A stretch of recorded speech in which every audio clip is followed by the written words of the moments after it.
Okay, everybody. I'm still kind of laughing from the episode that we just wrapped up a short time ago because my two guests today tell some of the most hilarious and funniest stories that you're ever going to hear about life at the highest levels, be it on the PGA Tour, uh, Corn Ferry Tour, mini tours, what have you.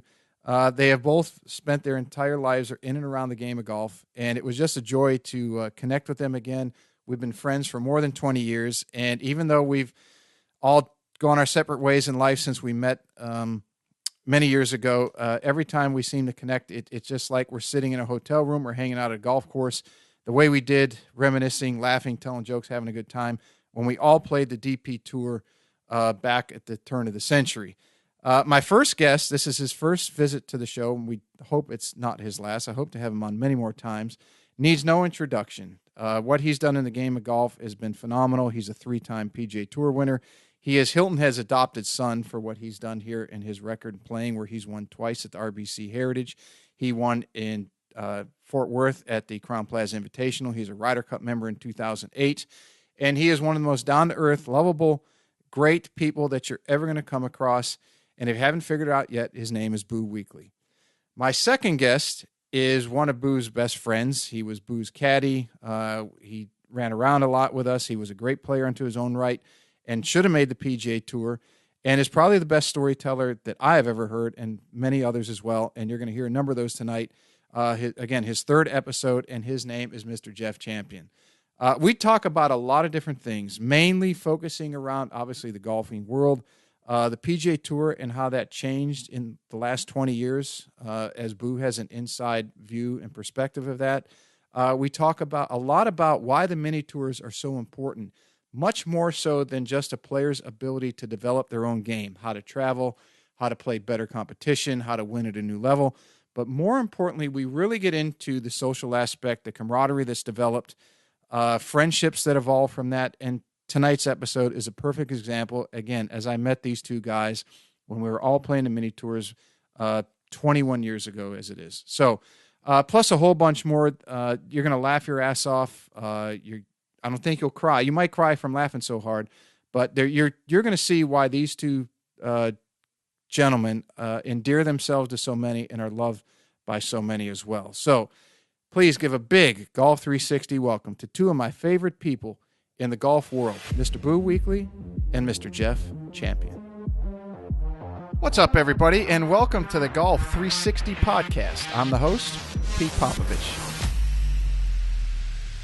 So you may be asking yourself, what is Golf 360?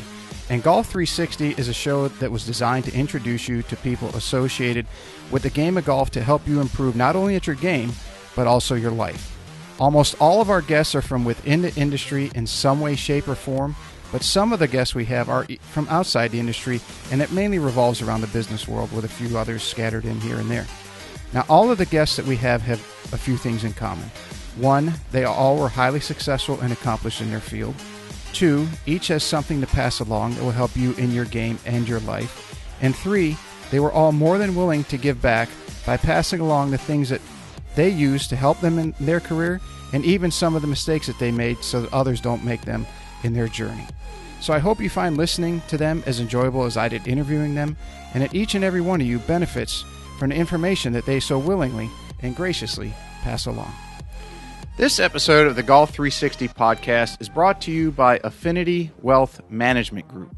We all work exceptionally hard for our money, and none of us can afford to let that fall into the dark abyss of the big box financial service firms with their jack of all trades and master of none mantra, which basically means you become a number within a cookie cutter model, which is often accompanied by massive fees. Your future deserves more than average returns, and at Affinity Wealth Management, they ensure that your financial goals receive highly individualized, tailored attention from experts who are in the industry to be great and not average. As a client of Affinity Wealth, you will receive a customized solution to your customized life, keeping in mind your family's financial situation, values, and risk tolerance. Contact them today at 248-840-3863 or www.affinitywealthmg.com. This podcast is brought to you in part by Just Thrive Probiotic. You may be surprised to learn that your digestive system is the key to creating and maintaining the quality of your physical, mental, and emotional health, and it's one of the body's most essential systems. That's why the majority of nutritionists today highly recommend probiotics as an indispensable nutritional supplement. As a discriminating consumer, you've probably been searching for a probiotic that is proven, potent, and effective, and you found it. Just Thrive is your best choice for maintaining a healthy lifestyle. Just Thrive Probiotic captures the power of hundreds of thousands of years of nature's design with a specialized bacillus strain formulation that guarantees survivability through the stomach and upper digestive system. Supports optimum gut health, digestive health, immune health, and delivers antioxidants. Great for adults, kids, and the whole family. Use promo code GOLF360 at www.thriveprobiotic.com for 10% off your order. All right, I'm here with everybody's favorite two lovable rednecks, and then count myself into that because I guess I'm adopted one. Mr. Jeff Champion and Mr. Boo Weekley. Happy to have you guys on. This is going to be a lot of fun. Yes, sir. Glad to be back on here, man. Hope you're doing good. Yes, sir. Yeah, everyone in Hilton Head misses Boo Boo. He's like a local hero around. He's like the adopted son of Hilton Head Island. Look here, man. I'm telling you right now. I should be. I probably stayed in every one of them FBOR rooms or houses or OBS places or whatever them things are called. I guarantee you I've stayed there. From Glen Day, when Glen Day was there, I'm telling you, I've stayed in everything that's ever been around there. And enchilada, it's Aunt your mama's. Yeah. Enchiladas. Look, I'm telling you right now, this people on the whole island. You know who still has his picture above the bar at Enchiladas? And this is going back almost 30 years. Brent Henley. Oh, my gosh. Anybody talk to them boys any? I had Brent on the show last year, and that's the last I talked to him. No, look, they good people, but look, if you want to hear them talk, they'll talk to themselves. Let's give them. I think they talk to themselves in the shower. Him and Kip. I love them, but I think they're the best putters on the planet, and they're the best ball strikers on the planet. Just ask them. And then when I get there, they play in every shot. So. We had some good guys out there. Let me ask you guys something about what's the golf world. Did either of you watch that Tiger Woods Hall of Fame deal yesterday? I just caught the end of it a while ago on the replay on Inside Edition. That's why I told you I'm glad you didn't catch me then. I was all cheered up. Yeah, Boo Boo, he said he was cutting onions watching that Hall of Fame speech. I don't watch golf. No, it was easy. I didn't even know it. We was playing cards last night, and some of the guys where we was playing, our golf course, and they said I didn't realize that it was last night, and he was getting inducted into the Hall of Fame. Yeah. I don't. Pretty well deserved. I mean, you win 400 or 500 tournaments, they got to put you somewhere. Yeah. On the next thing they're gonna bury you with NASCAR guys. Yeah. Come on, I mean. Maybe for real. I mean, I believe you. Tournaments out, they ought to put you with a NASCAR. I mean, they say. Speaking of that, have you talked to your boy Junior? Sir? Have you talked to Dale Jr. lately? No, sir, I haven't. Yeah, well, Tiger sure won his share, our share, and everybody else's share of golf tournaments. So yeah, he sure did. Hey, no doubt about that. What do you guys think about that Saudi league? Because they called me last week and they said we'll give you $100,000 not to show up. Only I'd have been upset about it is that you didn't stop by here and just stay at the house, and we both could have picked up 100. Hey, y'all, now I need some help on that one. That is kind of crazy. The money they're offering these guys to come play that. I mean, evidently I'm missing something. Is it 160 for what's his name? He hits it so far. Is that what he got offered? 160 million. DeChambeau? Yeah. I don't know. They were getting a lot of money. This is ridiculous. I mean, I don't know how they can do all that and still make money and pay what they're talking about paying these people. Shit, they're about to get a whole bunch more money. They start pumping out some oil. Yeah. Well. Yeah, they've been the Yep. fun. Oh, Maybe they saw this coming. I don't know. Boo, they offer you any money to go over there? no, they ain't offering me nothing. Look, I'm happy right here where I'm at. I can kill a rabbit. I can kill a deer. I can catch a fish. Look. I don't need to go over there in the desert. I got enough desert. Hey, and don't even got to get out of the truck. I ain't got look. I ain't look. I look. I'll go play golf right here in the United States, and I'm happy. I'm a homegrown American. I'm Me and staying you both, because I'm red, white, and blue. right here. Mm-hmm. I'm Hey, staying right here, and I ain't, and not saying nothing to be mean, to be out of trying to sue it or whatever. But I'm staying right here. Look, man, we got a dick right here. mm-hmm. Where else can you go play 4 days of golf, even though we all know it's at more than 4 days? But you can play 4 days of golf and pick up $1 million a week if you happen to win, and then want to slap them in the face because, I mean, the tour's made a lot of people millionaires, man. And I Yeah. mean, I get the money, and if they persuade them over there, without a doubt, it will be the cheese. Hold on. I got to let this damn horse out of my room. Get over here. Oh, go. Get down. Get on your mama's out there. Go. See, This goddamn dog done, he's a year and a half old, this loud. He come in the world at about 20 pounds, I think. We went and took him to the vet yesterday. He's up to almost 120. I don't think he's ever going to stop growing. What? Hey, How's Norman?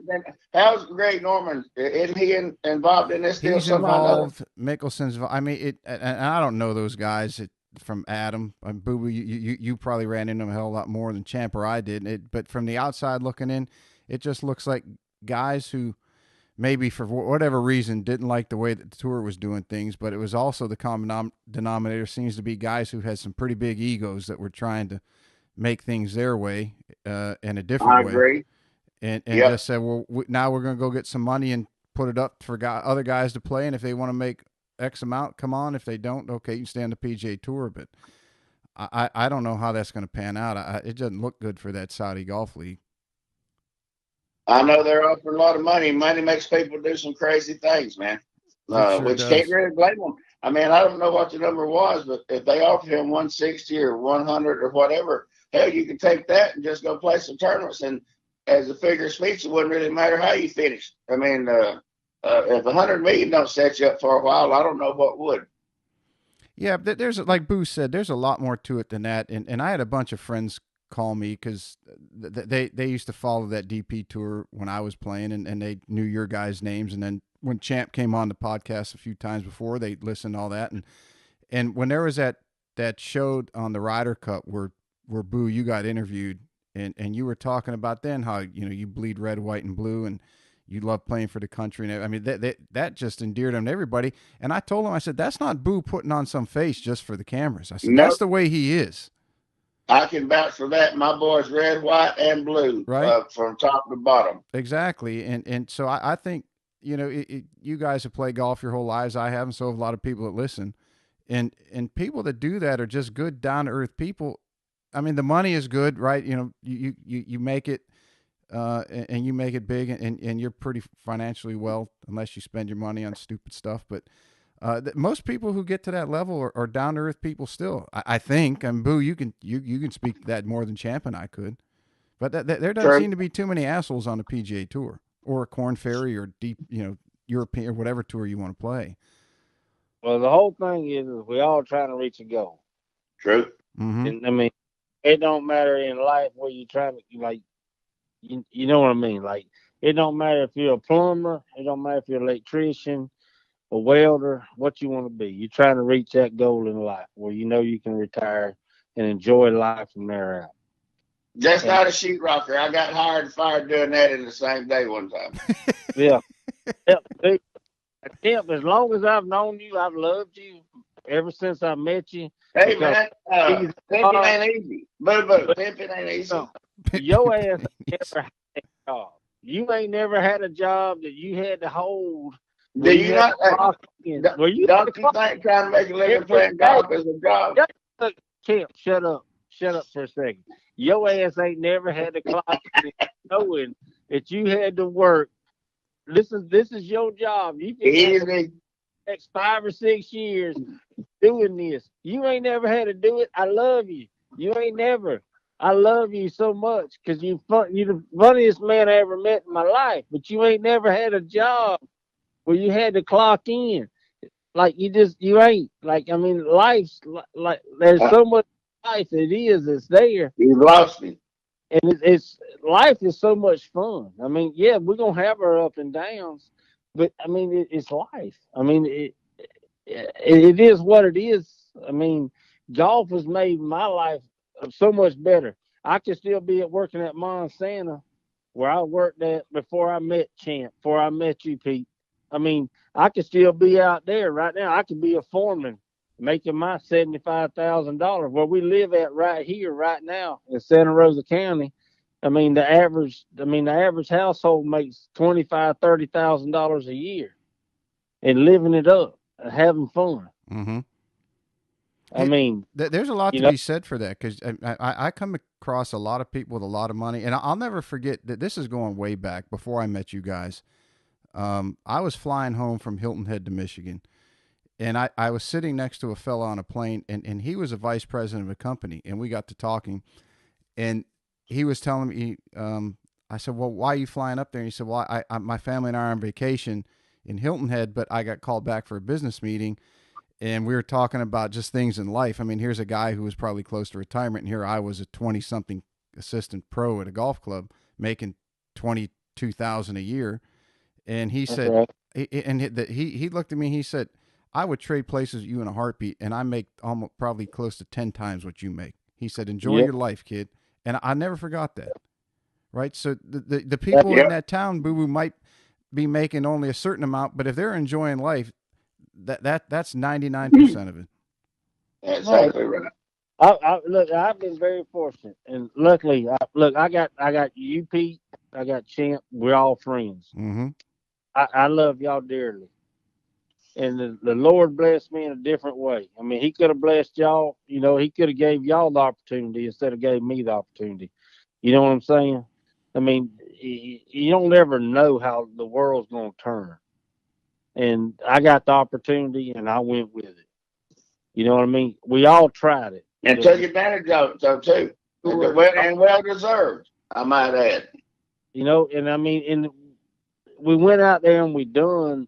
You know, and the thing is it's all about the breaks that you get in life. And it's all about, you know, and you take the breaks and you take the things that, you know, and it gives you or the opportunity. And I'm not trying to throw the Lord's name out there, but the man above gave me the opportunity to do what's right.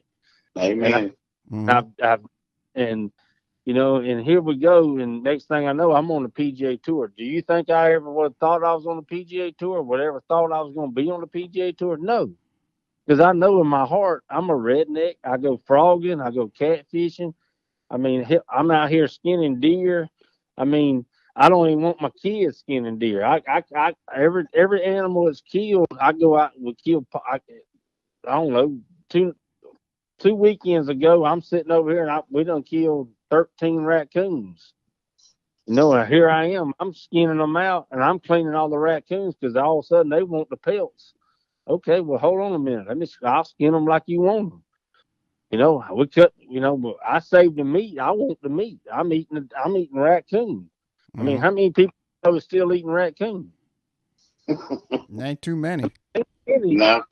I mean, not that you. I mean, I don't care where you live at. But I mean, listen, I know Boo won't say it, but other than that kind of thing, he does so much other shit behind doors that people don't know to help other people out. We joked about it after he got out there for a while, a joke, but not a joke. How he went through about 4 or 5 phones the first year he got established out there. It's funny. He had more kin folks coming out from everywhere. But Boo, I know for a fact, me included, has helped me out after this was all said and done, and some other people that he never wanted anybody to know because he ain't that type. He was able to help somebody out finally, and I mean this from the bottom of my heart. Out of the goodness of his heart, what he tells you, you can count on. Like I said earlier, he's red, white, and blue, and he's as good as his word if he tells you something. And these days, with this crazy shit and times we're living in, a man can shake your hand and hold up his end of the deal means a lot to me. Mm-hmm. Yeah, it's a I mean, disappearing quality in today's world. Because them days are long gone, man. I mean, it's. But hold on, we got to get on a damn golf story or something. Got me over here. Hell, All right, Boo, let me ask you I- this, because Champ and I talked about this last time that he was on, and we were talking about, where we all met was on a mini tour, and then I asked Champ what he thought was the reason why he didn't make it, and it was very interesting that he said that, and I talked to a number of players that had similar answers, that he was happy playing golf professionally and didn't set his goal to making the PGA Tour once he got out there full time. Did you have any that's true. goals or anything to make it to the PGA Tour, or did you just take one step at a time, what was in front of you, and the next thing you knew, you were getting your tour card? No, my goal was to beat Eve Slocum. That's true. I mean, which is a pretty good goal, because at the time, if you was going to run Heath down, you was going to put some money in your pocket. Hell, what did he do? Go out there about 178 holes, didn't make a bogey. Right. Now, did that come from you guys growing up together? And he was better and you always wanted to beat him? Me and Heath, how about this? Heath didn't move to Milton. He's originally from Bogalusa, Louisiana. They moved to Defuniak, and then they moved from Defuniak Springs, which is in Florida. And then and his daddy lived with my mom and dad at the time. When they first moved, he came to pro. Daddy was on the board.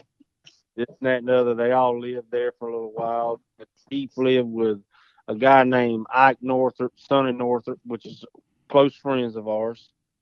And that's where Heath lived at. And I didn't know that. I was just starting into golf, just like starting to figure out what golf was. I was going into ninth grade, and it was weird because, I played baseball, football, and I knew, like, they wasn't nobody going to run me over. I wasn't nobody going to outdo me in basketball, baseball, football. I was, like, to me, I was the man, if that makes sense, mm-hmm. in my world. And that's how you got to have something pushy. That's how I was raised, though. Like, you're going to be the man. You're going to step up. You're going to do this. You got to beat the man. If you want to be the man, you got to beat the man. That's exactly right. But all of a sudden, Heath Slocum, and all of a sudden I started playing golf. Well, it was Heath Slocum and his daddy, Jack. He's a great man. And, I mean, he's done wonders for everybody that's ever been around him. Me. And I mean, they have done wonders for all of us. But they set a goal, and then all of a sudden, when we was in high school, if you could beat Heath, you could beat anybody in the world. It didn't make it. Brought Tiger Woods, or if you brought Greg Norman, you brought whoever you wanted to that golf course that we grew up on, Little Tanglewood. Now you talking about Tangleweed? Yeah, we talking about Tangleweed, baby. Briar Patch. Tangle Loser Ball. You can come over there. You can come on over there. I mean, every hole's got out of bounds now. If you could hit it down the fairway out there, you could play. You know how on good golf courses there's a path between the tee box till you get to the fairway. It's about, I don't know, maybe the size of your front seat. Then that side out there, you had to drive it so well. Yeah, you needed to drive it straight where they came from. I went down there and was playing good. I went through a dozen balls before I made the turn. That ain't no shit. But that was my goal, was to beat Heath. And then all of a sudden, he made it through when he came All-American at South Alabama, and it stuck a thorn in my side. I went to Georgia or Tifton over at ABAC, and I kind of didn't play golf. I didn't get to flying donkeys. I was there to party and hang out and do my, to do whatever. And all of a sudden, ABAC, became like, I loved it over there. Like, I mean, I fell in love with the place because it was agricultural, and it was kind of like how I grew up, like farmland. It was just nothing. Like, it wasn't nothing. But we could play golf, and it was just, I don't know, it was weird, man. And then all of a sudden, I just quit golf, and then when he made his shit in golf, I was like, hold on now, I can beat this son gun. I beat it. And here he is on the nationwide tour at the time, or the buy.com at the time. I can beat him, but he's playing out there. Like, this ain't right. You know what I mean? To me personally, I ain't liking these ass whippings. Like, I took too many ass whippings. That's right. I took way too many of them. And then all of a sudden it was kind of like Jack started that, and then all of a sudden I got my tour card, and I don't know, weird how it was a whole weird thing, because I've never thought that I could play on the PGA Tour, and to this day I don't fit in out there. Don't get me wrong, I don't fit in. Hold on. They don't fit in. Let's get this straight. And Johnny Miller, to me, and I had to go Google him a time or two just to get right. I didn't quite like the way his arrogance, but I heard him say down there when Boo was making his run at the Honda, the time that you end up losing in the playoff, but that's when you went on up to Hilton Head and roughed them up, then went somewhere else not long after that and done it. And the thing was back, and now you know this story, Pete. After me and Boo met, I'll never forget it.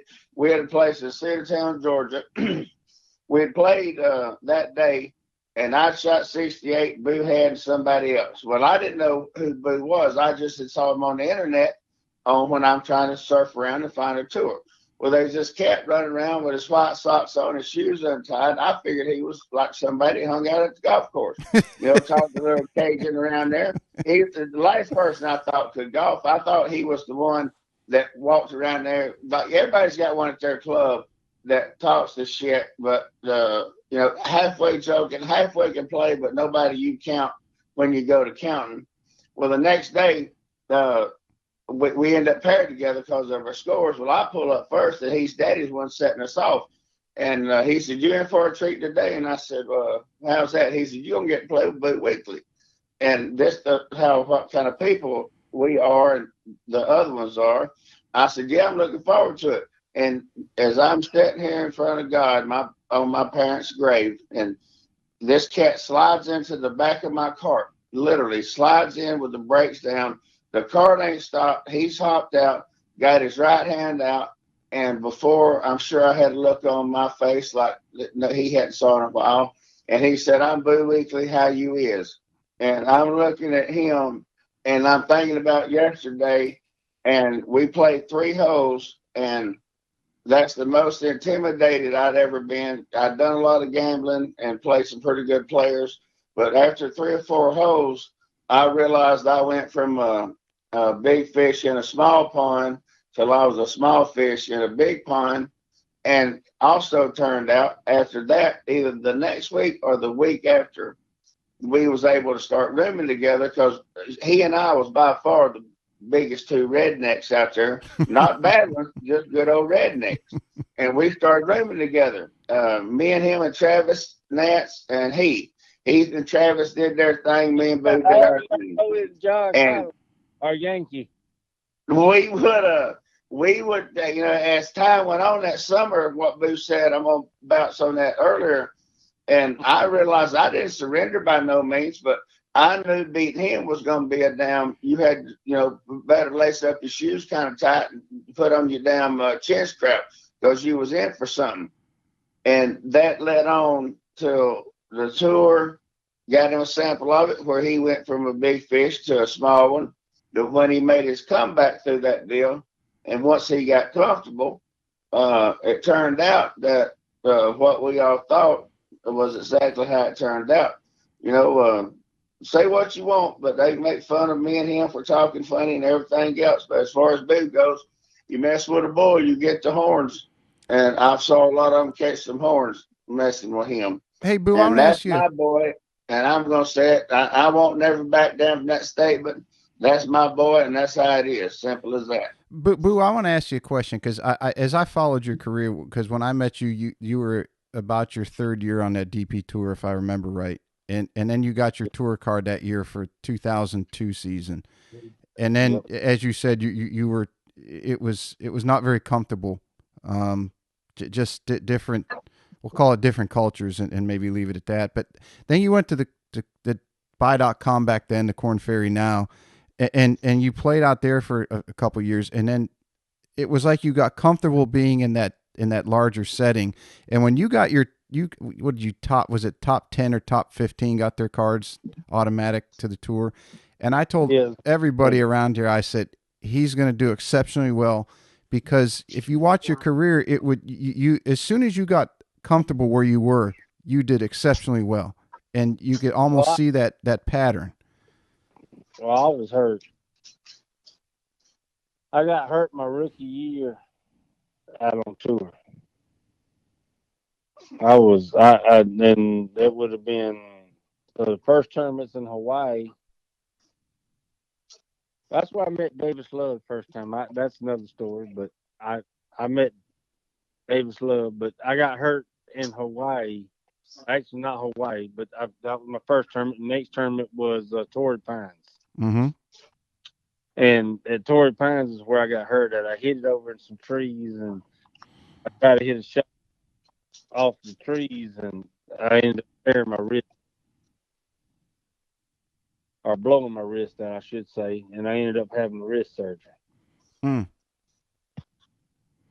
And they didn't give you a medical exemption the next year? Well, I didn't. The first thing is I don't play like that. Okay. Like, I mean, I could have. I mean, you can look it up. I think it was 2000. It was 2002. I led the tour. I was in the top 20 in driving distance. I know I was in the top 10 in driving accuracy. You led it for a while. Let's get this straight.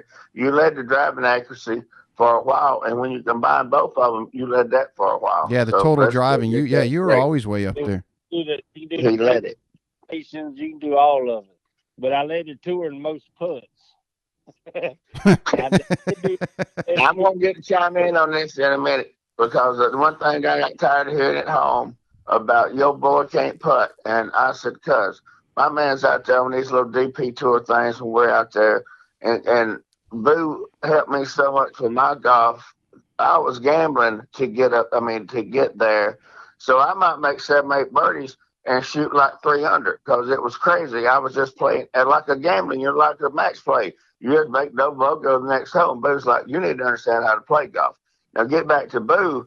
In his situation, I mean, he drove it straighter. And when they talked about he couldn't putt, I would get so frustrated with some of my friends, because you can't go around a 3-day deal and shoot 15 to 22 under and not be a bad putter. That's impossible. I mean, and no matter what they say, he hit it so good, and this is the bottom line. He gave himself so many opportunities from 15, 12, 8 foot in, that you see that he just wasn't making. He put so much pressure on himself. This is my opinion, his boy's opinion. He put so much pressure on himself that it wore him for a little bit. Boo's a damn good putter. It was good, the whole deal. And that burnt, boy, around the house, around home, it caused me more times. I thought I was going to have to take my shoes off and go to kicking and hollering and shit. That drive me nuts, man, when they talk about Boo. And I'm like, you don't even know what the hell you can't even shoot 90 in the damn Saturday dog fight. You give me a lecture. Yeah, Boo, you shot 41 under, I think, in 2 tournaments back to back. And I don't remember where we were, but I just remember because I was rooming with Jake Reeves back then, and Jake shot 36 under and came in second. One of them was that damn thing up there where we played. It looked like a pasture, but it was a good golf course. But if you was off the golf course, it was just hay. And because I shot like 13 under, didn't even make a check in one of them. And now that's one thing you want to talk about if you got a future in golf, and you went out there for 3 days and done played pretty good. And then hell, you ain't even on the damn. I'm joking around about their paper leaderboard. I know him and that Steve Gilly went at it for 2 or 3 weeks, where they shooting 18 to 21 under, both of them. And it came down. Was it you and him? Bud, like myself, kind of drank his way off the DP tour. I'm talking about Bud Steele. which in Bud's defense, Bud could get it. Go ahead, Bud. I'm sorry. He was a legend. He's a legend too. Well, hold on now. Now, if you didn't believe that, be in the room at 6 in the morning or 6:30 when the alarm went off, because anybody that knows Bud's going to appreciate this. He would stand up, or he'd sit on the side of the bed and light a cigarette, and he would stand up. He's on cat I saw slept with his watch on. I have no idea what that was about, but he would sit on the side of the bed and stand up and flex his muscles with that light on in the middle of the damn two twins, and with a cigarette hanging out of his mouth and smoke just covering his head. And he said, "Now, boys, this is what a real professional athlete looks like." And it was the damnedest time. Me and Boo was like, "My God, woo, Lord." But old Bud, Bud wasn't no joke. The worst thing ever happened to anybody was that deal when you got through Q school, Boo, and he didn't, bless heart, stepped on his damn ball on the last hole, or next to last hole. Lord of mercy. I thought it was the second to last hole. It was. I said that wrong. It was. It was the second to last hole. That was at Bear Lakes, wasn't it? Yes, it was. It was at Bear. That's when I got my children. Yeah, that easy golf course. That golf course wasn't easy. No, that's what I'm talking about. It was a beast, especially when you've done it after 6 days. Well, here's the first thing, Champ. I ain't met a golf course yet that's easy. I guess it depends on how you hit it. It's easy. I know you shoot 21 under in 3 days, and I think that you thought that course was probably pretty easy. But it ain't easy. You made a lot of them look easy, boo-boo. Hey, when the rest of us are shooting 6 to 8 under and you're shooting 21 under, you sure made it look easy to us. I didn't even call home some of my sponsors. If I didn't shoot at least 10 under or better for 3 days, I wouldn't say that to them until I saw them at the golf course, like the next day or two when I got home. Well, hey, we had some good times out there. I'm going to tell y'all, looking back at it, you look, and Pete and I had this talk, Boo and I had this talk also back in the day. There was a lot of cats that had went out and won on the damn tour that came from that DP tour. Mm-hmm. Yeah, well, you got to look at, Jason Duffner. Hell, he won, he won the... Can we tell that story? Which one? I'll do it, but I just don't know if we can do it. Do anything you want on my show. There ain't no regulations here. Tell it. We in the Prince round. Now, you got to understand, when me and Boo took to hanging out because we was rednecks, we took that shit serious. We went and bought a gallon of wine, man. We was in Auburn down there for that damn thing. No, hey, no, we can't do that one. No. That's a Karate Kid story, Boo. I'm not in good company. No, I'll hang up. I'm not in good company, y'all. I got you. I know, yeah. We'll do that. We'll do that in the next time. Boys, we really can't talk. Okay. Anyway, but that day we were playing a practice round. Me and Boo, Duffer and them come through us. I forget who was with him, but they come up. He's got these fishing jigs hanging out his ear, both ears, and Boo said, "You know who this is?" And I said, "I don't know." And we didn't. Not being disrespectful, hell, we didn't. I thought I knew everybody from Texas to Myrtle Beach from gambling, and pretty much the same way of just playing golf with Boo. And I said, "I don't." He said, "I don't either." Anyway, Boo done won 4 or 5 of them things out of like 6 or 7. Then we up on the top floor. We staying up on the second floor. What was one we stayed in? The day. Jameson Inn. Jameson Inn, man. Yep. Jameson Inn. So we up there, me and Boo and Bud, I think, and the damn Heisman Trophy winner. And anyway, here they come. Him and his 2 boys come across the parking lot, but they don't see us. And they're talking about this Boo Weekley. And I saw him hitting balls. I did this shit. And, I've heard about it. And they're following this right on up on, they don't think he's that much and yada yada, and walk right up under us now. Now we're upstairs. I forget what Boo. My truck's parked right now. And I got the same tags right now. I got the same exact tag. Do you remember, Pete, what that tag said? No, but I remember the truck. That was that maroon pickup truck. Boo. And If Boo had to put oil in it, if I was with him, whenever we'd come home on the weekends and we hung out at my place or back at his place, whatever, every so often we'd do that. But it had that dirt. You could write the Boo. Well, the tag said the Boo, and then Boo always put wash me. He'd have it all over the place. You had to put as much oil. You had to put as much oil in it as you did gas when it come through. It had air conditioning, I think, but he never used it. He'd throw that left leg out the damn window and drive around like he was trying to seriously do a damn redneck commercial somewhere.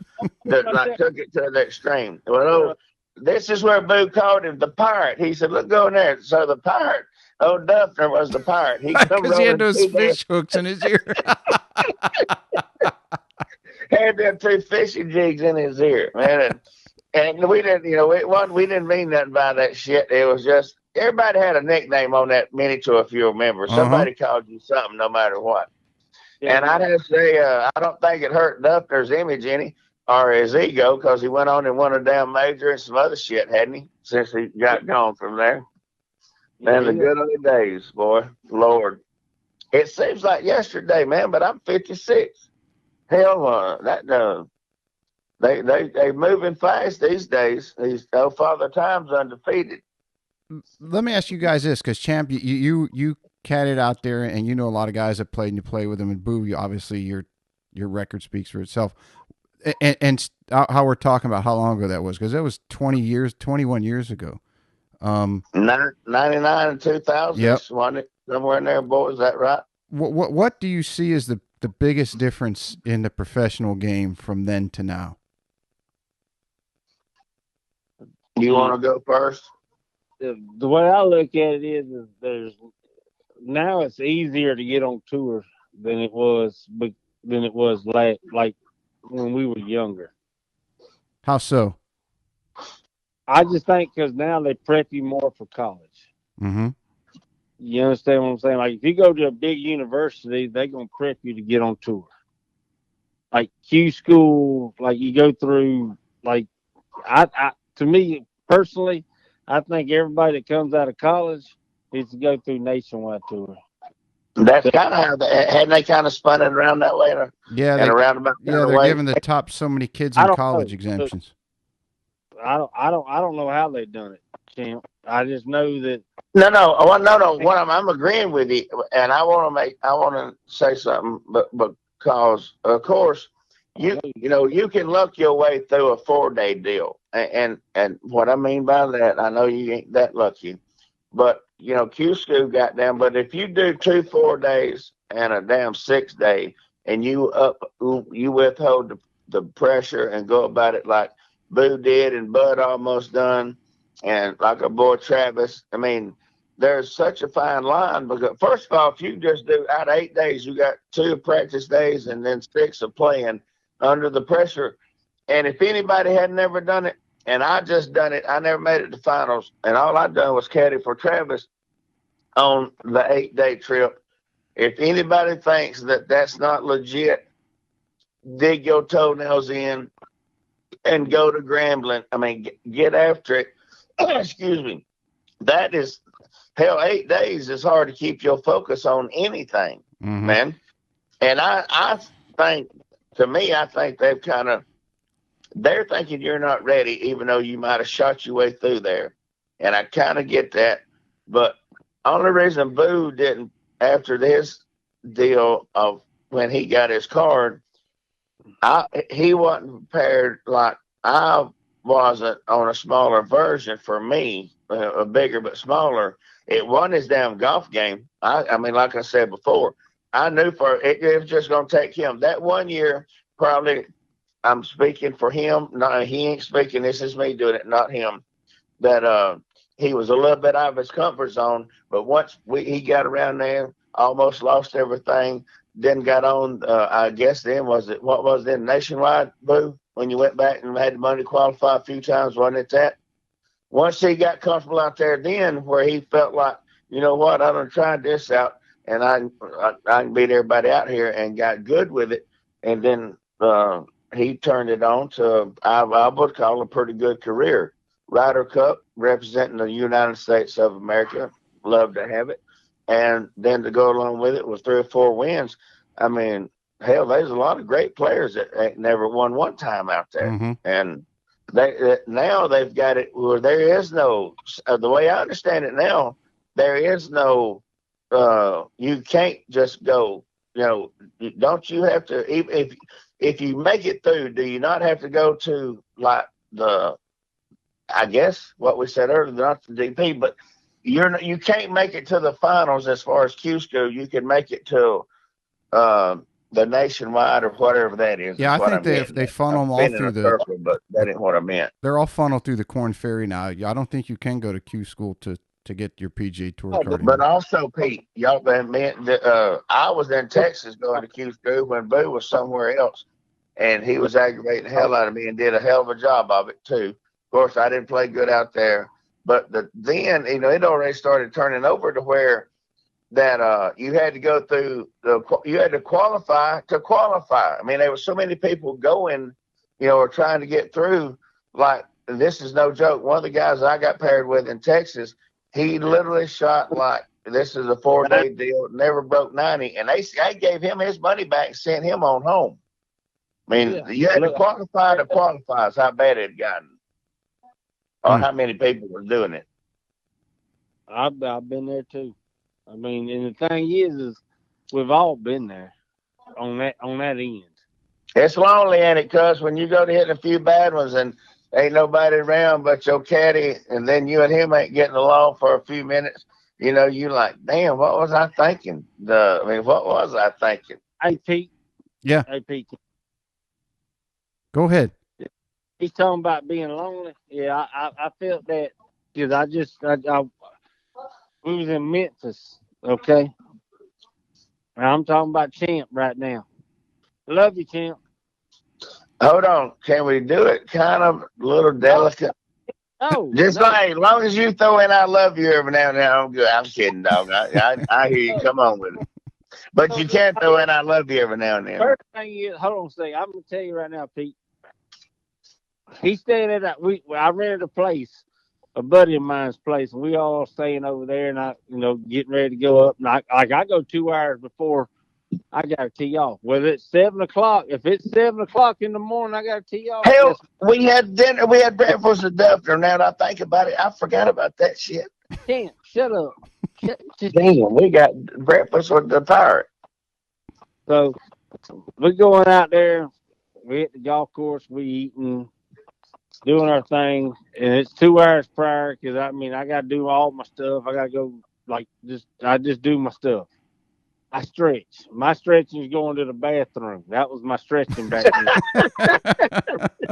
All right. So I go and play golf. And we're out there on hole 10, and we hit it down there. And we make this. And then we make par on the first hole, and we go to the second hole. All of a sudden, this son gun says, I think you can just hit this. And I said, all right. So I hit a damn 8-iron. Well, I hit it over there in the bunker. I ended up making like a double. Is that right? It was my fault. Go ahead. So then I go on about my way. No, I got Champ. No, that was in the afternoon, though, wasn't it? And not only did he make double, you got to understand, he never missed the middle of the fairway. He hit it dead over the dead center of the flag. It wasn't like he flared it left or right. He hit a perfect shot both times. I did it back to back first. I did it back to back. He called out a number on 10, and I just roasted this 7-iron. Yep, that's what it was. Is that the one? So you ain't forgot it either, evidently. No, I ain't forgot it. So we get through. So we play 10 and 11. We get through 12, and we're playing this old par 4, little short par 4, and up there in Memphis, and we get through, and by that time, I'm walking off the green, and I'm hitting the putter. I make par, and he's like, good par there, partner. He finally made par. Like, no shit. Just give me the club like it wasn't nothing. And I was like, all right, cool. So all of a sudden, he says, here's the driver. And he hands me the driver, and I just take off. He says, I'm not walking back there. I said, all right. Because, it's about a 50-yard walk back up. Actually, it might be a 75-yard walk. Back up the hill and walk across the thing. All of a sudden, I'm like, all my peeps are standing by me, some friends of mine. I was like, hey, where's Champ at? He goes, I don't know. I was like, okay, ain't no thing.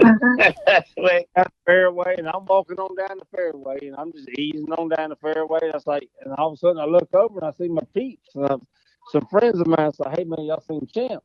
And I was like, yeah. So I just want to make sure my golf bag and stuff is. And he's like, well, hell, we saw him at the ice cream shack. I was like, do what? They said the ice cream shack. Shitting me. I've got my hand held up. He comes out, he's got an ice cream. He's just sucking on the ice cream the whole time. I got it for you. I thought you wanted it. Yeah, you got it for me, all right. You ate the whole dang thing. The whole popsicle was a seal pop or one of them. What's Petey, he's got me. The dead to rights. I've never been more nervous in any golf tournament, anything that I've ever played in my life than I was caddying. And I always wanted to caddy for Boo because we played every practice round together. We hung out every single day. The whole thing, I knew I was the boy. I was going to take him on. And my ass, nervous was an understatement. Look, dude. For me, I'm talking about me. Hell, you wasn't. Your boy was. I let you down. No, you didn't let me down. You did not let me down, but I'm just telling you right now. But hold on. In our defense, after we went double bogey, and we had a putt for on our 18th hole, which was number 9. We started out double bogey, and on our 18th hole, we had a putt to take the lead at like 5 or 6 under. He done between those holes and where we was at the end, he had done put together like a 6 or 7 under in a row. That's exactly right. That's exactly right. But my feet swole up. Hey, Pete, I had just thought I went and bought me a pair of shoes that you could damn run through the buy on them, and they was going. My wife had to cut them off of me when we got back to the house. My feet, I looked like the Elephant Man. I thought that wasn't going to be much. I was in halfway decent shape. Had to cut them off with a torch. Like the wife you got, that was a good wife. At the time. Now that you can say out loud. Hey, hold on, Boo. I don't care if America hears this. Shelly, come here a minute, honey. At the time. Lay down. And that's going to be on the next time we do this because he ain't lying about that shit. Because I can tell you right now, that second one, it was a good one, but the second one, that song. I'll give you a good example. She made me quit golf with stuff, so I'm trying to sell cars, and I call halfway from the car dealership home, and I'm like, I'm gonna stop get some wine. You'll do some spaghetti. She says, yeah, hey, that's great, honey, perfect. I come home, hand her the bottles of wine, get a kiss on the cheek. I go get a shower. When I come back, she's levitating around our ceilings are like 20 foot high. She's levitating around the ceiling fan, just floating like something off The Exorcist, man. And that is no joke. The cuckoo poker puffs. Me and Boo went a month, and we had never went a month since we met without talking in our lives. And finally, he wasn't calling me. I wasn't calling him. I didn't know. I called. I said, man, what in the hell is going on? I mean, and this is after we left Boo's tournament. Boo said, this motherfucker you hooked up with is crazy as a run over a dog, man. And long story short, Shelly, come here, honey, for just 1 minute. And I hope this comes out like I hope it comes out. Say it again, Boo. I'm just telling you, that damn second one. Crazy as hell. That song is crazy. What about this little angel I got now? No, this angel you got right now is awesome. Thank you. I done brought her back in here. She said, thank you. Thank you. That's the truth. But I'm just telling you, that second one, I know for a fact. I know for a fact. When calls me up talking about, you can't fire my man, and you can't do this, and you can't do that. And I said, ma'am, you don't understand how this golf works. He goes, you owe him this, and you owe him that. I said, ma'am, I've already paid him. I paid him all the way through the tournament. So I told him that he was going to come to and what's worse than that was that was being put Oh, what's his name? What is what our banker was putting it in, just sending it onto the account. Getting back to something though to verify that deal Yeah, was that I had my we just had we had the worst luck or the worst run of luck that we could have at that time. A lot of shit was going on with different people, and we did 5 tournaments, I think, and it was just bad timing all the way around. bad time. Oh, look, no, say, hey, look, you can call it what you want to call it. No, I'm just telling you, I wasn't a help. No, I'm not. This ain't nothing to do with you. Hell, you didn't have, even though I thought it was a good match, I didn't hold up my, no. Look, I'm fine. I hate that I didn't do better at my job because it's a 2-man deal, and people realize that if they've ever tried it, it ain't a 1-man thing. It's a big deal. You got somebody you can trust out there, and toward the end. It was everything that I didn't want it to be. Got to have somebody. Hell, I wanted to be the damn man who got where we. Hell, I wasn't holding up my end of the deal. Yeah, you got to have somebody. But we live to fight another day. We're gonna fight like you said earlier in this conversation, the Lord has other things works out for different people, different things, and I think between our lives, mine is in a way better spot. And speaking of yours, you definitely got your partner in crime is in a lot better spot with her. And golf ain't gonna last forever, but these ladies that we hang out with, that we married to, they will. And the thing is, once you get healthy again, you might have you some fun, man, next 3 or 4 years when that 50 comes around. Shit, that's coming up soon, isn't it, Boo? Oh yeah. Like I said, I'm ready to play some golf.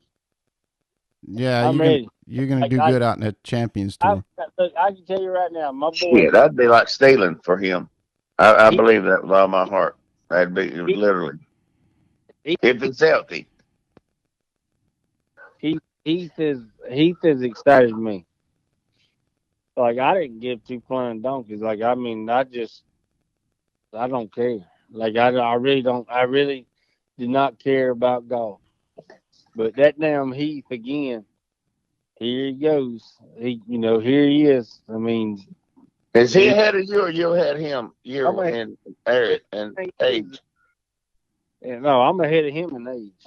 Okay. He went out there and he shot what's the oh shoot, what's it called? He played the Corn Ferry Tour down in Lakeland, or it was like 3 weeks ago, Florida. He shot 77 or 78, and then turned right back around and shoots 9 under. I'm like, I know I can do that. I know everybody's got their own person they pull for, and we all got our different deal.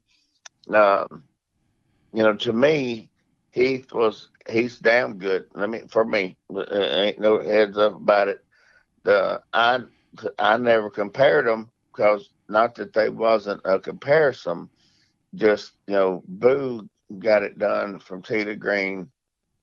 I mean, if you can even if you get Johnny Miller to acknowledge that, in his arrogant ass, that you pretty good, and he don't just throw them damn sayings out there. We got as old Ben said about old Reefer Ray, Boo. He said, hell, old Reefer Ray can throw his damn smokes up in the dash. Now, we was talking before Ben turned 50. He said, old Reefer Ray can throw his damn smokes up in the dash. Now we can have us some fun. Is Reefer Ray still around? No, he died, bro. Damn. He died about. That's another good one we hung out with for a while. It was a good cat. Was, Big Daddy Styles Mitchell left, and Ben's still around. I saw him at that thing they playing 2 weeks from now in Glen Lakes, that Calcutta deal. But Reefer's gone. But a lot of them's gone. In the last couple of years, the shit we've all been through with our whole country, not just us. A lot of people's left here, man. No kidding. What Crazy ones. what was the best thing about being on the PGA Tour, Boo? I also say it's like getting to hang out with the caddies, because I hung out more with the caddies than I did the actual players, Mm-hmm. and not meaning it in a bad way. It's just I don't know how you even describe it, because I don't want to say they're prima donnas. I don't want to say I mean, they are. I mean, but I should. I go ahead and say it. I That mean, is the truth now. they don't like the old school people. It's old school. You know what I mean? Like, Mm-hmm. I mean, it's hard to describe. I mean, Isn't money have a little bit to do with it? They're making more money. Also, Well, to it's help them probably do that, but bigger things. money. there's more yes people. It seems But like now today than there were. how about this? I'm gonna That's tell you. what I didn't even say with what you just said. All right, I like Bubba. You take Bubba Watson. Okay, Which one? Bubba Watson's a good person. He got a good heart. He really does. Now, does he know how to express it? No, he don't. Does he know how to Does he know how to give to the community? No, he don't. He don't know how to give to the community where he's from. He knows how to give to the community where he wants to be at, because that's what's going to make him who he is. You understand what I'm saying? Looking Like, for it for the wrong reasons. Santa Rosa County, me, Heath, and Bubba is. And not talking bad about Bubba, not talking bad about Heath, because I know Heath lives now, because that's where his kids live. They live in Atlanta, Georgia, and he does what he does up there. I try to do what I did down here. I try to do a charity event. We do this. Bubba does the same thing. Bubba does good, but he does it for over there. He don't do it for like Santa Rosa County. He don't give back to where the county where he grew up at, because we're a poor county. Hmm. But he gives to that county that makes it, worth one while, I reckon. Because it's a bigger city. And that's where all the money is where the bigger city is. Makes sense. I mean, it'd be like you live like Champ. You live in Pale City. It'd be like you Yep. giving all Birmingham. You know what I mean? You give more to Birmingham to give back to where you came from in Pale City. Well, I'm Shines the a different light on things. I'm the opposite. I want to give like No, my I'm with you. I'm giving it to where what helped me out. I'm hooking up the same people that I was fortunate enough that hooked me up. I mean, I'm with you. I agree 100% on what you just said. look, dude. I ain't gonna never forget where I grew up at, and that's what kills me. That's what hurts everything I got right here.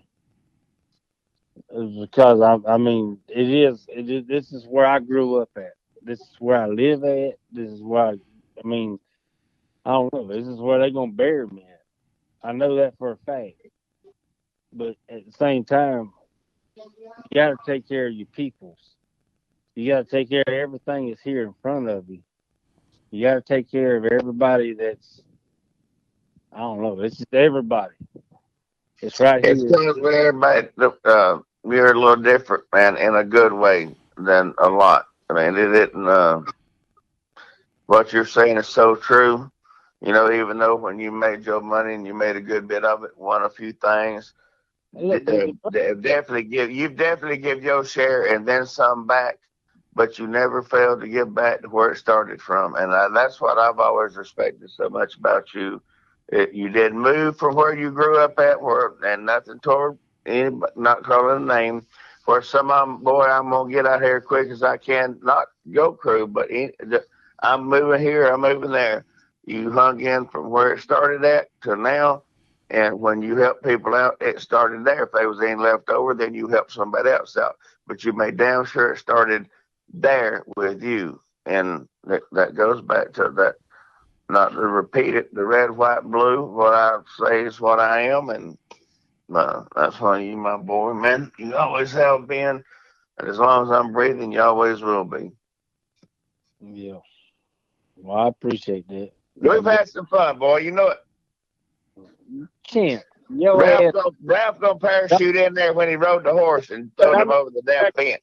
Both my eyes dotted because of your ass. Or I got my left eye dotted. Oh, you got to tell that story. I haven't heard this one. I'm gonna tell you something. This damn champ, you know, he's Boo-boo. a pool player. He can play pool. Like this son gun used to can play like burning. Like I'm talking about burning. Like he can play a dang pool. He can like you don't even know how good this son gun is. But one night, I don't know where we was at. We was playing and we in there, and I think it might have been me and he went up there and we played first, and we won the table, and I got the table and the other, and I was decent. I thought I was decent on a little bar room table.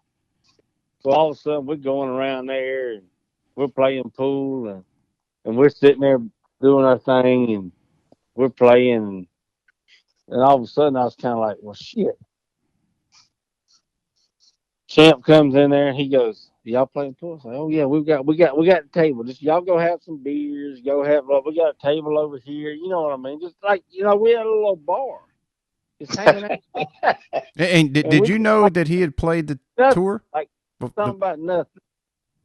All of a sudden, these guys, man, they smoked me and he, and they smoked us. They smoked us like 3 times. So then me and Travis was like, "Well, let me and Champ play." And I think, John, what's old Yankee boy's name? Cunningham, your boy. Opie. John Conley. John, Cunningham, Opie. Yeah, Opie. John. Everybody had a nickname back then. Remember Hey, you talking about? Hey, you remember when he was dating Brooke Burke, and we was trying to have a few drinks in the room before we went out, and he said, "Man, the phone would ring, he'd cut it off. He'd look at it and cut it off." About 5 minutes go by, Pete. He'd ring. He said, "Man, I'm tired of this shit. Now, I'm serious." So, out of curiosity, you can't help it. Me and Boo's, of course, pretty much side by side each other everywhere we go. And Boo said, "Who is that nigger?" He said, "That fucking Brooke Burke." Well, it didn't hit nobody what he said. We're talking about that model, Brooke Burke. You know what I'm She hosted that show on E. Well, and so he proceeds to, and he reeled us in.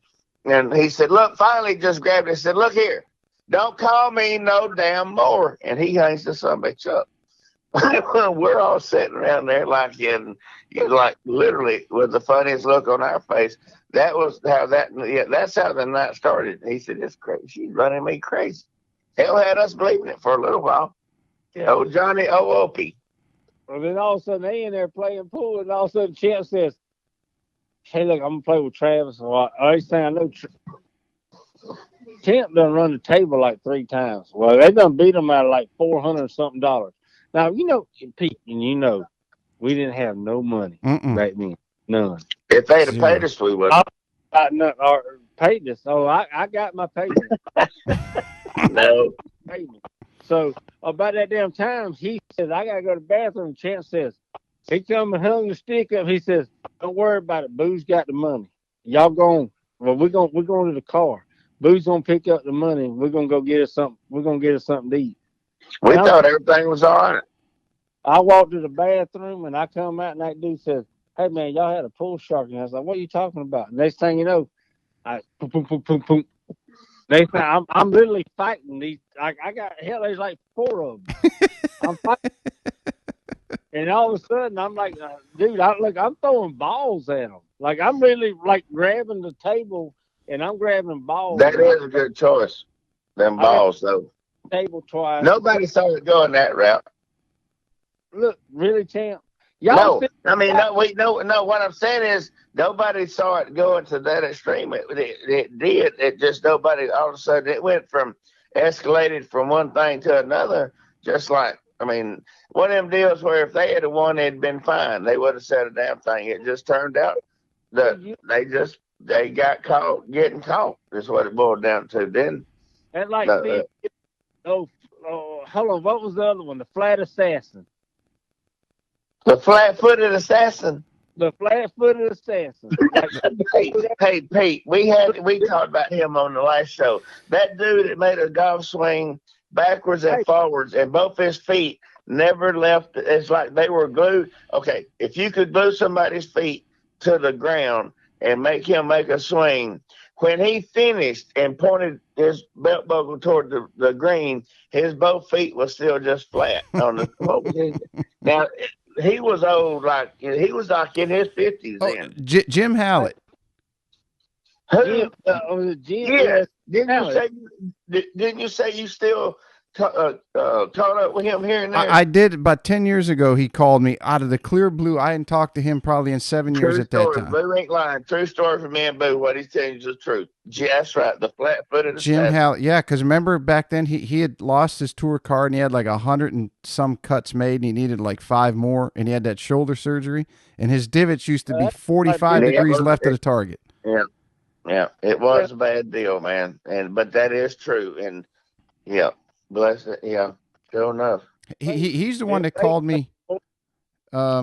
He told me we were in Auburn one week, and he calls me up one night and says it's like 1 a.m. He says you got to come out. There's a couple graduate students that saw me and you at the course. They want to meet you. I said, Jim, I'm in bed, man. I got to get up in 4 hours. So 2 weeks later, we're back in Auburn again, and he calls me up and says, hey, you got to come. Those 2 graduate students, I'm having drinks with them. Come meet us at this place. And I had no clue where this place was. And I go down to the lobby at that Jameson Inn, and there was 4 old ladies down there all talking and hanging out. And I said, you ladies know where this place is? And I told them. They all look at each other.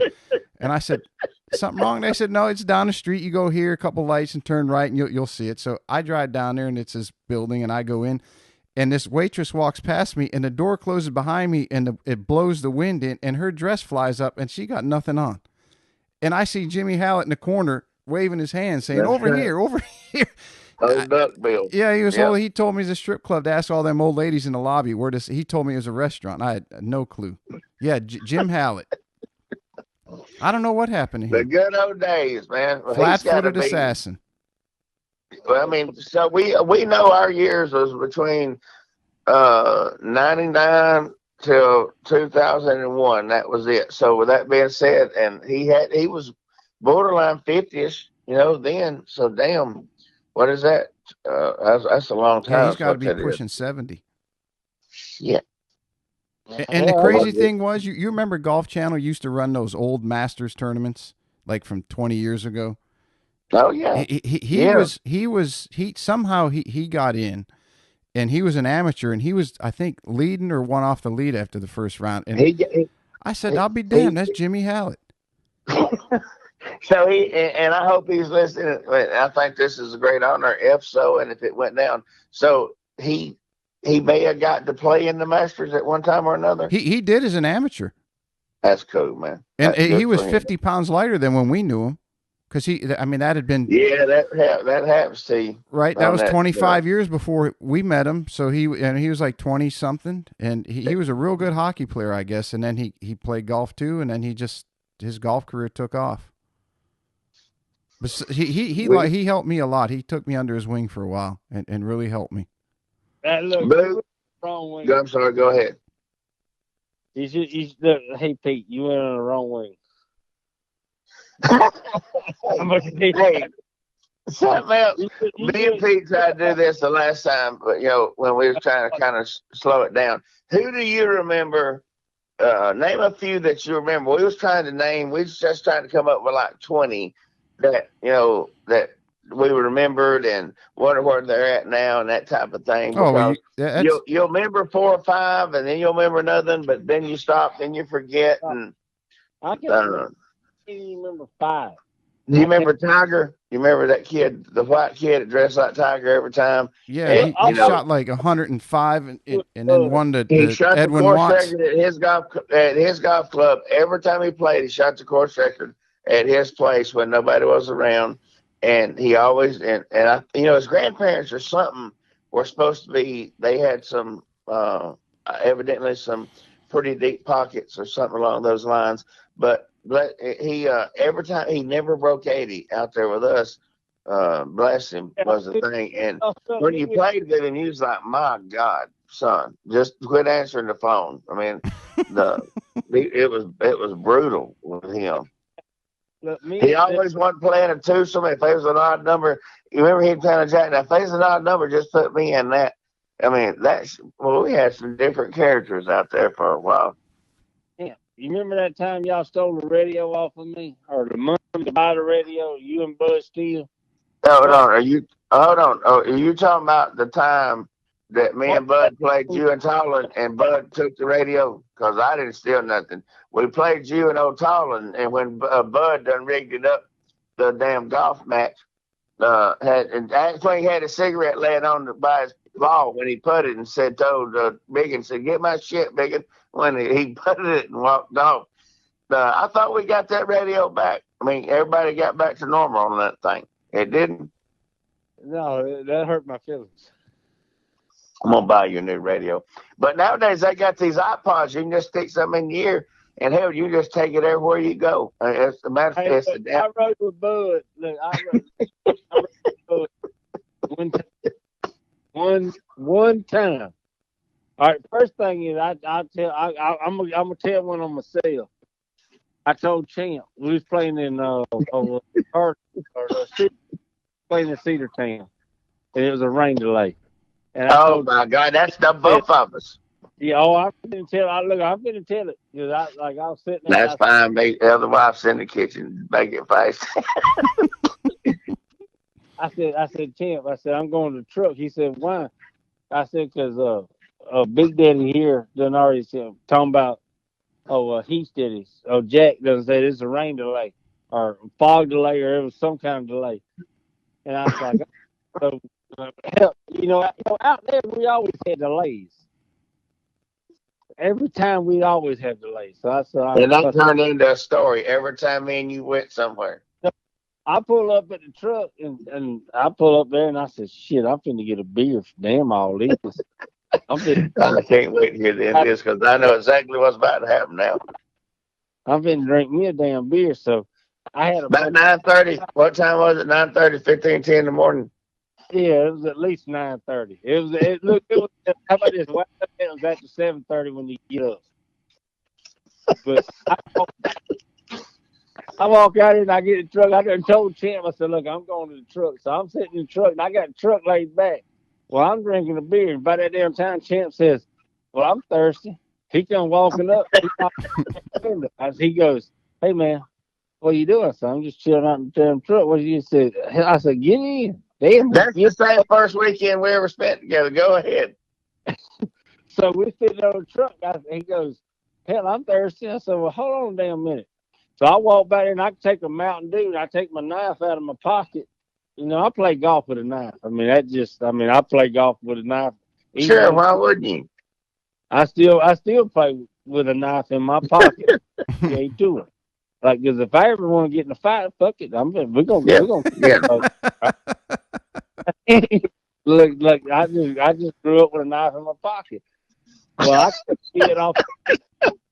I put beer in there for him, and he's sitting over there. He said, God dang, he said, hell, I got a white cap. I said, well, just give it a second. You're just gonna have to hang on. You pour a damn beer in the damn top of a damn Mountain Dew bottle. I mean, it is what it is. Well, he drinks it, and we sit. Jack says, hey, look, it's time to tee off. I was like, oh, shit. So we got to no, we both said today. And he said, yeah, today. Why didn't you let somebody know? Same day the throw came about. And I said, that's what I was waiting till you brought. That was so I'm so glad you brought that up because that was what led how the throw got done right there. What's the dude's name? Travis. Not Travis. Stan Gann. Yeah, that's right. Because he's from Cedartown. Stan lives up Stan's from South Georgia. Travis, we were staying at Travis's mom and dad's house with Travis. They had a great big old 5,000 square foot house. We were staying in the basement. Stan was from South Georgia or something, bless his heart. Well, he had no idea what was going on behind his back. Yeah, but look, Champ, just hang on. You just fire in just a minute, okay? Got what I'm saying, Champ? Just shut the hell up. Just hang on just a second. So we're sitting there and we get through. We're playing golf and we get done, and all of a sudden we walk into this house. Like I said, we've been drinking beer. Like I'm talking.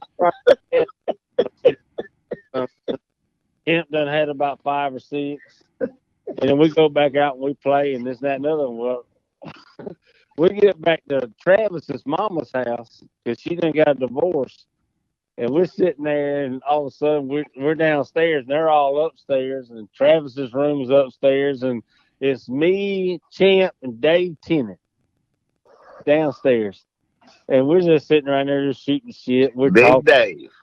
Yeah, Big Dave, and all of a sudden Travis comes walking in, and he's like, I said, damn, dude, what the hell happened? Like, y'all took y'all forever. He said, man, I've been hitting balls. I've been practicing this, that. He said, that goddamn Stan Gant's leading the goddamn tournament. And I was like, no shit?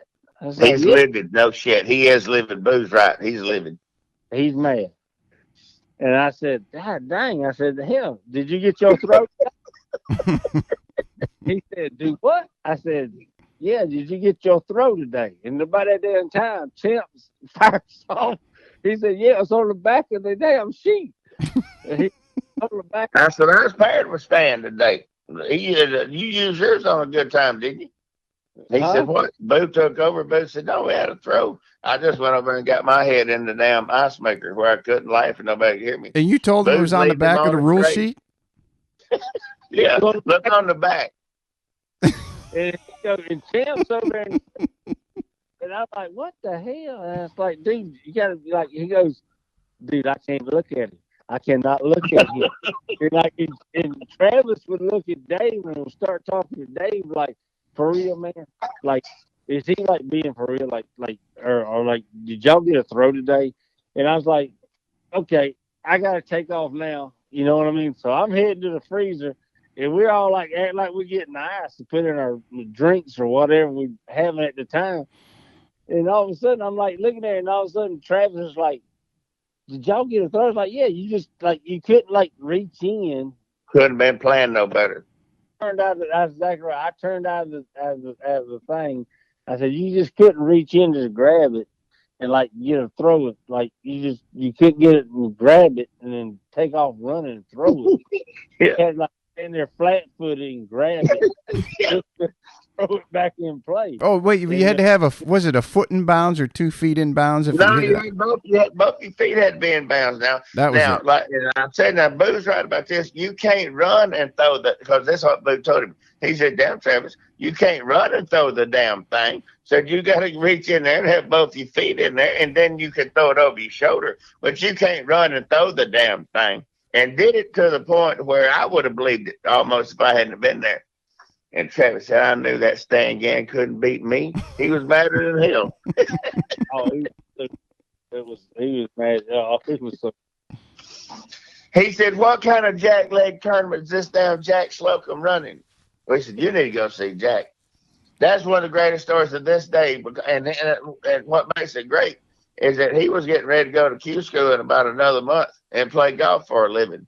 Boy, you talking about mad. He told me and Boo he didn't want to speak to us again. Well, didn't you have to? Life.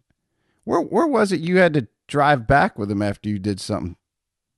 The damn up at that Brentstown Valley. Well, the hell, that was one of our biggest tournaments as far as toughness. I mean, I think like 5 or 6 under one. So Travis goes up there and goes like 66, 69. He's like 9 under. And that West, me and Boo, boy, here we come again. We roll in there and tell Miss Kay, said, listen, we done told Travis that this Foggy from number 1, number 12, he's going to have to get him a group and go tee off from 13 to 18. She said, what the hell y'all done that kid? And we said, please just go with us. And Boo's like, no, miss, honestly. And she said, okay. Well, he grabs me and says, we better go to the range. And I'm staying in the room with it. That's the same time that the same weekend, the week that down Hickey said he won't tell Brooke Burt he was tired of her calling him all the time, old Johnny. And we rode out to the damn driving range. Travis got out, and this is a guy like Ben Hogan that would practice 10 balls on every club till he got done. He just jumps out of the down. It was one of them carts that had like at seat like 6, and we was on the back. He just jumps out, don't say shit, rakes over about 10, 12 balls, grabs his 3-iron, and goes to rifle them out through the driving range. Just pow, 3-irons like bullets. Jumps in, says, I think I'm ready. And I'm like, you are ready. And we head on back. Now, when I get back, Boo's like, you better put a stop to this shit. Said, this, he done hauled down and said, you want to know if you and Bone want to go with him. Bone said, y'all better stop this. Y'all better stop this. We're like 20 foot above him, the way this place set up, like we up on top, and they're down on the putting green. He's hollering down there like a movie. Said, hey, Bone, you and Boo want to go with me and start on 13? And I'm like, this done gone too far now. I can't stop it. And Boo's looking at me like, motherfucker, waving his hand up under his chin like, you better stop this shit. And I said, man, we need to talk. No, we can't talk. We need to talk. And then finally had to tell him that, listen, first of all, you got to understand, if you go play golf for a living, you can't believe everything that you hear. You can't just go to number 12 and start playing golf with 2 of your buddies, man. But he did that in 3 weeks. He accused, was going to whip Stan again because of a throw. And said, if I don't get him this weekend, I'll get him next. Gonna whip Stan Gannon's ass because of him throwing it, not because Jack made the rules, just because Stan took shit, boy. Miss Kate, I kind of felt and he bogeyed like the last 2 holes to finish at 5 under to tie. Him and Bud went to a playoff. So. I mean, if he just makes 1 par, he wins the thing. But on the other hand, we still was like, damn. I mean, you got to understand, you can't throw the son of a bitch when you want to. And, I mean, damn, cuz. But that's true stories. And I'm glad Boo's on the other end, because as far-fetched as that shit sounds, that's actually real true shit. I just hate it with Travis in the spider web. Who believes you? Because he was better than heavy. He jumped up, looked at the boot, said, I knew this Stan Gann couldn't beat no damn body. He was mad. Like, I'm talking about mad. Yeah, he was mad. No way this Gann can beat me. You guys hear from Travis at all? I talk to him every so often on Facebook here and there, but I think he's doing all right, evidently. I don't make a movie talk to him more than I do. I don't talk to him much. But hopefully, I'm assuming he's still working at that Coosa Country Club or something. Oh, he's in Rome. He's not at Coosa. He's at the other place where we played at. Barnsley, isn't it? No, Stonebrook. No, is it Stonebrook? Yeah, they wouldn't let us play at that Rome Country Club, which was pretty good. They sent us over to that Stonebrook thing. In Jack's defense, we actually got to play some 4 or 5 kind of decent tournaments. I mean, at decent golf courses. I mean, it wasn't like we was playing out of a pasture every week. I thought Lake Carolina was pretty good, which was our home golf course. Yeah, what was that home course up in Atlanta that was the base? That was Lake Carolina. Is that where we played that? What was damn? There was they had the DP Tour Championship there at the end of the year, because I think you two were in the final group when I was in the group in front of you going in last day. Was it the tear? I'm thinking, oh Lord, my brain. I'm thinking about something else here. The Teardrop Tour. Hey, was we up there wasn't we up there playing right before that Atlanta shit went down when the Olympics, everything got, I thought we was playing right outside of there at one tournament. So that's crazy. That was that 2000 when the Olympic shit got sideways. Oh, that was 2005, 2006. That shows you I can't remember what I do one day or the next. I think I got that Alzheimer's stuff. The main thing is, do you remember to wipe your butt when you get up off that toilet? The thing I remember the most, I'm going to go ahead and throw out me 1 or 2 more right quick. We'll talk about a snake fear. See, don't know, and I happen not to like snakes and under any form or fashion or nothing else. So that was all fine. And Boo said, "Oh, I understand." No, what he meant was he understands, and now I'm glad that you are afraid of snakes because everywhere we go, I'm gonna have a snake with me, and he did. So if we got in a car, there'd be a snake in my driver's seat if I was driving.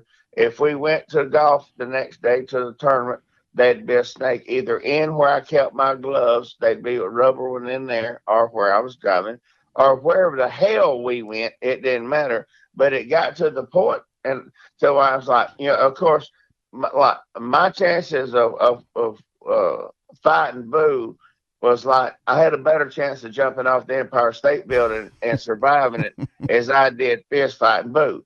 But this is this is the side he sent me to. It got to the point I'd pull the shower curtains back in the morning because you're half asleep, to get in and get a shower for, to go play. And there'd be a rubber snake down there and you would trip and fall. And Boo can't tell you how many damn curtains I pulled down and hollered and screamed and him laying in there like he's that sniggering shit you hear him doing right now. He did it in the bed, and I'll never do it again, Pro. Don't worry about that shit, Pro, till the next day or to that night. And I'm a threat to take 3 or 4 showers a day. Well, it did make a damn. And I said, look here, cousin, seriously, man, we're going to have to do something about this. This ain't that much fun. And, he said, oh, don't worry. I'll never do it again. Well, so far, never do it again has never come. And it got to the point. I never thought this. I'm worth taking an ass whooping. And one of them, as old Jerry Clark said, boo boo. Big John, Jerry Clark said, in that down hell, one of us got to have some damn relief. He had trolled me, and I'd come at. Of course, I was like, "Cuz I ain't got no balls. You got sleep balls?" And he gave me like 10,000 dozen. But he said, "Oh yeah, look in that one pocket. I got some in there." And I'd reach in there, and there'd be a damn snake in there. and this is how the shit went for. And see, y'all saw it. I just yanked back because I didn't want to be embarrassed. I'd yank back, and I'd be like, "Boy, Snigger and Giggle." That's what I should have named him back in the day. My boy, Boo Weekley, Snigger and Giggle. But that damn, when you pull the curtain back in the shower and go, and you're committed to stepping in there, and you half on one foot and half, but you ain't sure what's about to go down next, and that something looks about 8 foot long, that can cause like the slip of disc or back or vertebrae or something. But I tell you what, I wouldn't trade that shit for nothing, man. That's for both y'all. Without our paths crossing, we wouldn't be having this conversation. And my guys, I couldn't swap this for nothing. Love both of y'all, and it was a ball while we hung out and did it. Mm-hmm. You dang right, because I'm telling you. You never Boo. How far are you from Destin? 2 hours? Yeah, about 2.5. The only reason I'm asking, I know you tied up with your house and all. Are you pretty close? Are you can you see the end zone? I mean, we live in this mug. Like okay. I ain't got I'm still in this bunch of stuff, but I'm living up in this mug. You like us? We did the transition. Hell, long to it. Well, the kitchen, the shitter, and the bedroom is clean.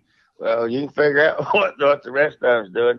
We're going to come. We're going to go down to the beach at Shelley's mom at Miss Carolyn's on the 19th, and which is on a Saturday, the 19th of 2 weeks from now, I think. We're going to be down there till Wednesday or something. Just thought when we was down there, we might catch up if there's any way possible. Yeah. Well, if I'm there, just holler. I will. I'll give you a heads up. Go to Navarre. I mean, I live. I don't know how you even describe it, man. 2.5 hours. You're 3.5 hours, 4 hours. You gonna come? Hey, look, you playing that more?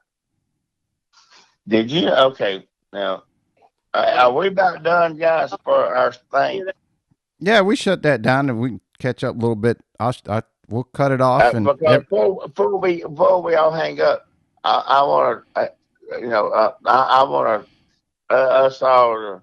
I'd like to talk to everybody in some personal things through us all, but But yeah, as part of what I was getting ready to ask. First of all, Pete, you got to come down here and play a few of these old timer tournaments. I with do. us. Just let me know when they are, because I'm just starting to play again after all that shit I had to go through last couple of years. Well, I promise you, and Uncle Boo can verify. We'll be glad to hook you up. If not with one of us, with somebody where you'll have some fun. And man, we're very fortunate. We have some great tournaments down here, 2-man things. I'm there. You just tell me when. Listen, boys and fans, anybody listening, thank y'all for putting up with us. I hope it enjoyed, somebody as much as it did us. Great to hear from everybody. I'll be in touch, everything. Hey, look, I'll holler. Love y'all. All right, I'm fellas. out. Perfect. Peace, my man. Thanks, boys. Later. All right, everybody. Thank you so much for listening to today's show. If you enjoyed it, you can find more information on today's episode and other topics at golf360.blog.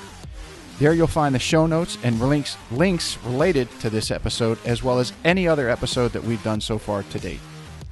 If you're interested in improving your game and would like to learn more from yours truly by taking a private lesson, a half-day or multi-day school, club or putter fitting, you can reach me through the blog site or by email, pete@golf360.blog. So some of you may be asking, what is the golf paradigm? All you have to do is click on the homepage while on my blog site to discover how you can start playing better than you ever thought possible. Or you can simply sign up, again, on the blog page for my instructional videos where I give regular tips on all areas of the game to include the swing, club design and fitting, health, fitness and nutrition, the mental aspects, and equally as important, the integration of all those things together. I'm also on social media, and you can find me at The Golf Paradigm. That's Paradigm, and I'm on Facebook, Instagram, and Twitter. And don't forget to subscribe to my YouTube channel, also under the same name, The Golf Paradigm. Facebook is usually the best way to reach me for questions and or comments, and I look forward to hearing what all of you have to say. This podcast is brought to you in part by Old South Golf Links. A short ride across a bridge from Hilton Head Island is one of the area's finest golf courses and a hidden treasure. Set up on towering pines and ancient oaks with sweeping marsh vistas, truly makes Old South Golf Links a one-of-a-kind golfing experience. The Clyde Johnson design was named one of the top 10 new public courses when it opened, and it also takes full advantage of the natural beauty of the Low Country. Old South is a fun and unique challenge for golfers of every skill level and a favorite of both locals and visitors. Whether it's your first time here or you're a regular, you'll be treated and feel like family. From the bag drop to check-in at the fully stocked pro shop with both men's and women's apparel, to breakfast or lunch before or after your round, the staff is always ready and willing to help. Experience for yourself why Old South is one of the premier golf courses in the Hilton Head area and why it will quickly become a favorite of yours too. Visit them in person or online at www.oldsouthgolf.com, or to make it tee time, simply call the pro shop at 843-785-5353.